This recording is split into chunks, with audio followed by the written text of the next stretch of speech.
Sometimes in your life, things will happen unknowingly.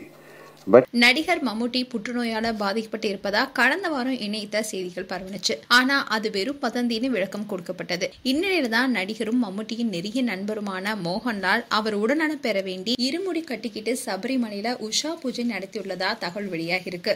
மலையாள சினிமாவில தவிர்க்க முடியாத நடிகரா இருக்கிறவர் தான் மம்முட்டி. இவர் மலையாள திரைப்படங்கள் மட்டும் இல்லாம தமிழிலும் தளபதி, கண்டு கொண்டேன், ஆனந்தம், மறுமலர்ச்சி போன்ற திரைப்படங்களை நடித்து தமிழ் ரசிகர்களுடைய மனசுல இடம் பிடிச்சாரு. கடந்த ஆண்டு இவரோட நடிப்புல வெளியான பிரம்ம யுகம் திரைப்படம் மிகப்பெரிய அளவுல வெற்றி பெற்றுச்சு.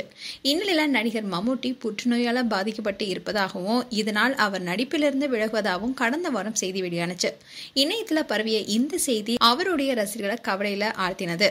மம்முட்டி குறித்து வெளிவரும் தகவல் எல்லாமே பொய்யானது. அவர் தற்போது விடுமுறையில் இருக்காருனோ, ரமலான் நோன்பு கடைபிடிச்சு வருவதனால சினிமாவிலிருந்து சிறிய பிரேக் எடுத்திருப்பதாகவும், நோன்பு முடிஞ்சதுக்கு அப்புறமா மோகன்லால் நடிக்கும் படத்துடைய படப்பிடிப்புல பங்கேற்பார்னு மம்முட்டி தரப்புல இருந்து விளக்கம் கொடுக்கப்பட்டுச்சு. இந்நிலையில நடிகர் மம்முட்டி உடல்நலம் பெற வேண்டி நடிகர் மோகன்லால் இருமுடி கட்டிக்கிட்டு சபரிமலையில உஷா பூஜை வழிபாடு நடத்திருக்காரு. இதுல மம்முட்டியுடைய இயற்பெயரான முகமது குட்டி விசாகம் என்ற பெயர்ல மோகன்லால் உஷா பூஜை செஞ்சிருக்காரு.